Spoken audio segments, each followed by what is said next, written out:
Por décadas, UFOs foram tratados como piada, como delírio, como assunto de madrugada.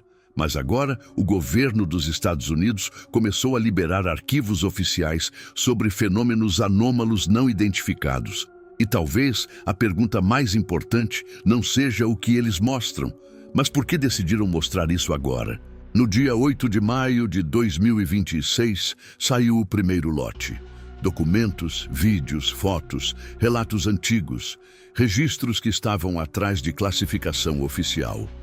O governo chamou isso de uma tentativa de trazer transparência sem precedentes. Mas existe algo estranho nesse movimento, porque ninguém acorda um dia e decide abrir arquivos sensíveis por acaso, principalmente quando esses arquivos envolvem um dos temas mais delicados da história moderna.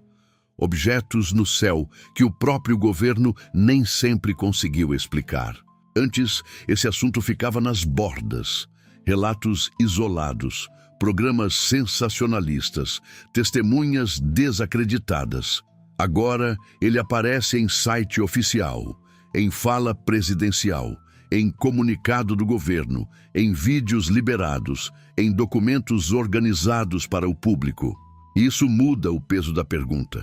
Porque quando uma pessoa fala sobre UFOs, parece crença.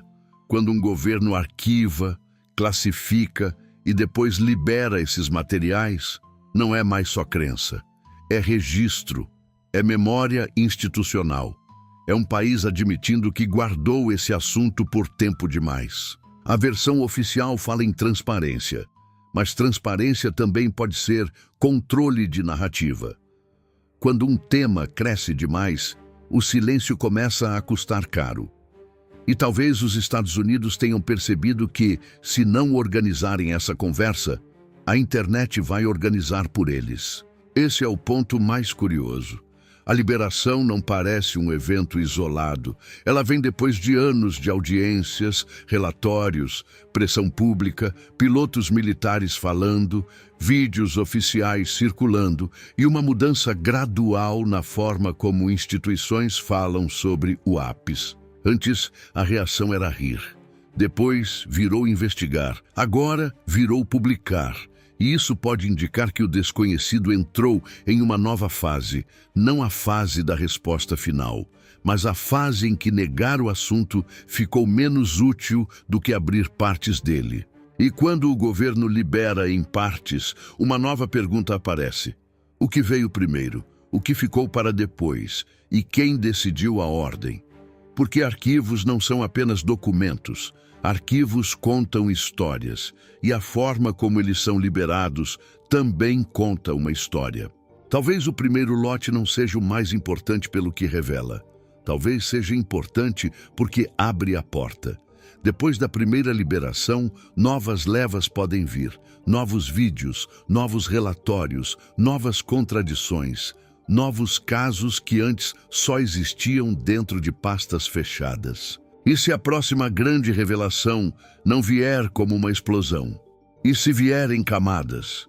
Um vídeo oficial, um memorando antigo, uma imagem de missão espacial, um relatório militar, um detalhe que parecia pequeno, até alguém conectar com outro. É assim que momentos históricos às vezes acontecem, não com uma frase definitiva, mas com uma mudança de postura. O mistério continua o mesmo. A diferença é que agora ele tem carimbo oficial, e quando o desconhecido ganha carimbo, ele deixa de ser apenas folclore. Claro, existe uma linha que precisa ser respeitada. Até agora, esses arquivos não são uma confirmação pública de tecnologia alienígena. Não são prova final de vida fora da Terra. Mas também não são irrelevantes. Eles mostram que a pergunta nunca foi abandonada. Ela estava arquivada, classificada, organizada, esperando um momento político, público ou histórico para voltar. E talvez esse momento tenha chegado. A pergunta não é só: o que há nesses arquivos? A pergunta é: por que o mundo está pronto para vê-los agora? Talvez os arquivos não tragam a resposta que muitos esperavam, mas eles mostram algo real. O silêncio começou a mudar. E quando um governo abre uma porta que passou décadas fechada, ninguém sabe exatamente o que ainda pode aparecer do outro lado.